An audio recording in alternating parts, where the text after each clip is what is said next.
最新的消息，杨柳台风在刚刚下午的4点已经在台南的七股出海，而明天风雨达到了停班停课的县市，可能只有澎湖。另外，金门呢已经宣布在明天的上午停班课。至于北基桃，明天是否停班课，晚间8点宣布。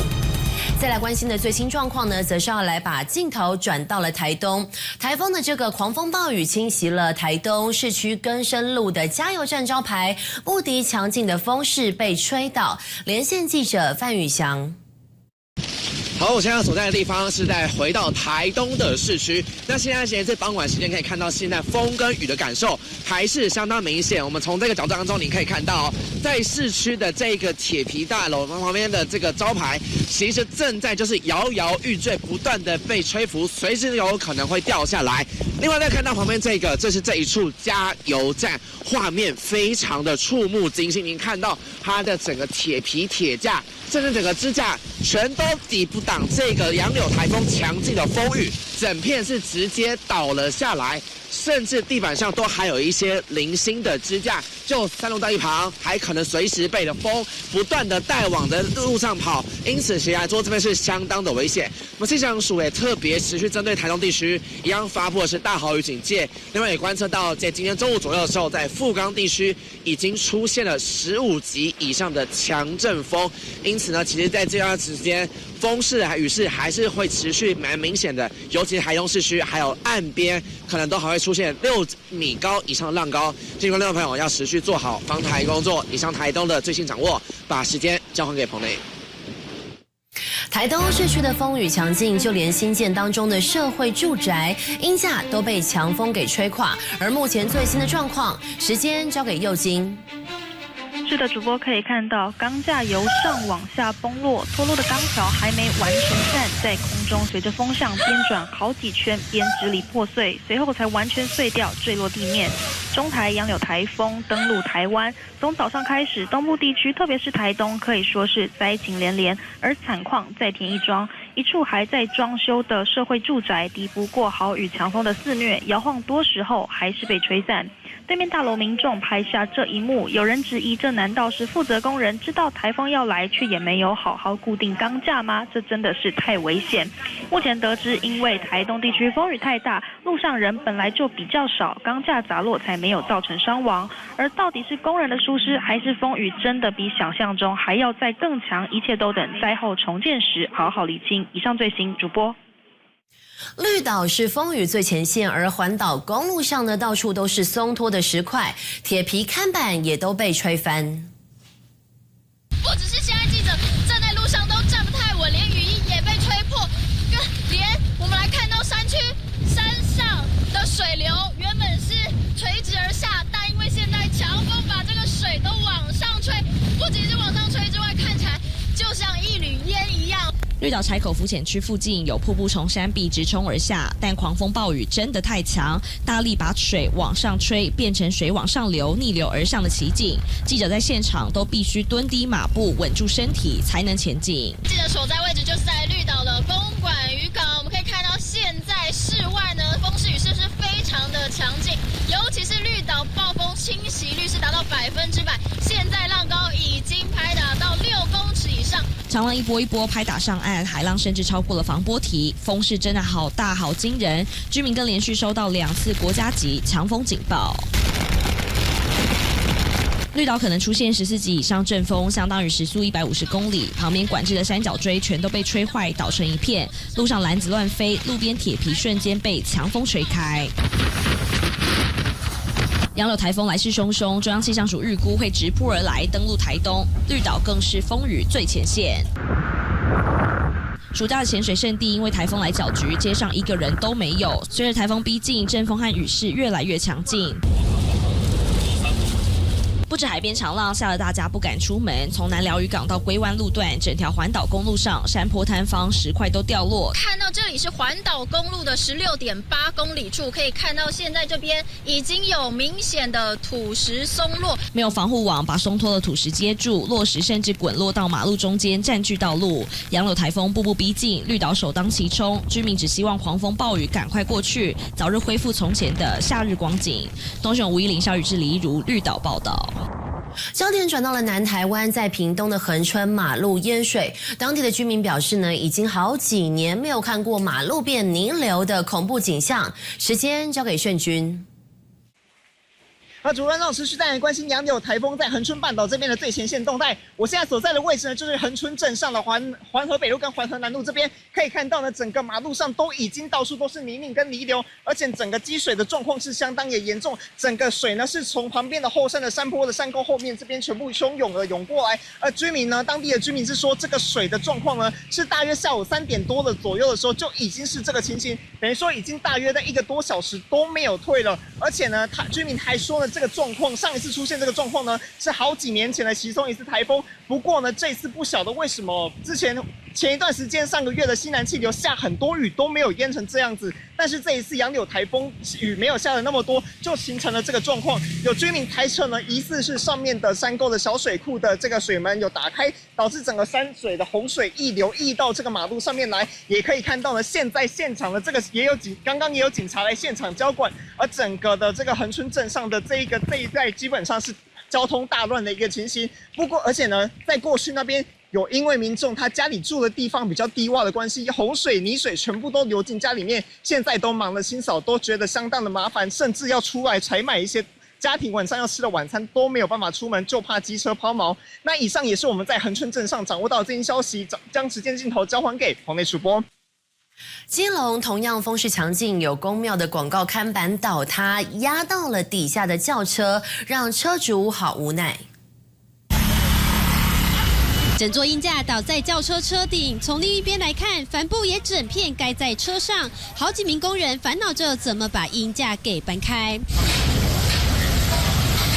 而最后决定分头把鹰架拆了，才不会让轿车2度伤害。刚才临时一阵强风，然后就导致鹰架倒塌，刚好这台车子停到了槽化线。不过刚好在马路边不少轿车经过，赶紧闪得远远的，就怕一个没注意遭到波及。事情发生在基隆三沙湾中船路上，鹰架是附近公庙用来挂设晚会宣传帆布。13号早上10点多，这条单行道上人来人往，疑似受到台风外围环流影响，瞬间阵风导致鹰架整面倾斜倒塌，还压到旁边停放的车辆。所幸当时车内没人，也没有路人经过，无人受伤。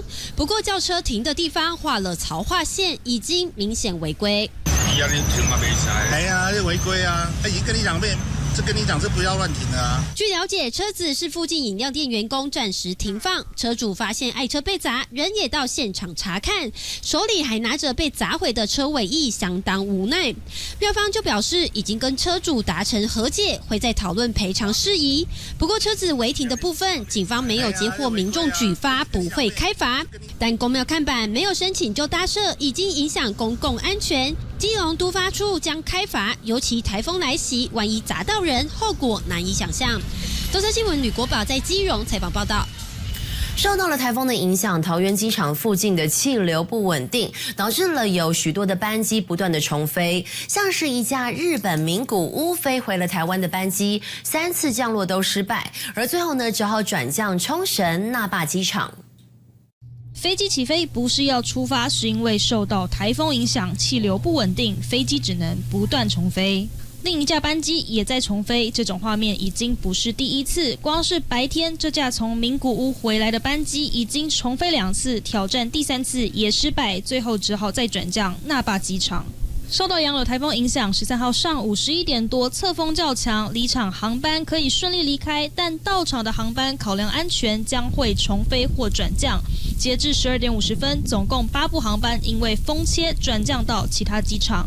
许多旅客无法回到原先预计落地处，但还是有旅客幸运返家。会啊，很颠簸，大概20-30分钟吧。刚下降的时候就晃得很厉害，我们一起抓着。对啊，小朋友有一点不舒服，很不舒服。对，他坐很多次飞机，然后第一次这样。飞机飞在空中受环流影响，整个起降都好颠簸，也有小孩因为强烈的晃动身体不适，不过也庆幸能够平安返家。只不过其他重飞失败班机的旅客可能要等风雨过境才能回家。东森新闻谢祥林桃园报道。在之前呢，丹纳斯台风时，台南七股很多的住家屋顶都被摧毁，而现在还盖着帆布。而杨柳台风呢，刚刚在台南七股已经出海了，沿海呢吹起了多大的强风呢？连线记者董义贤。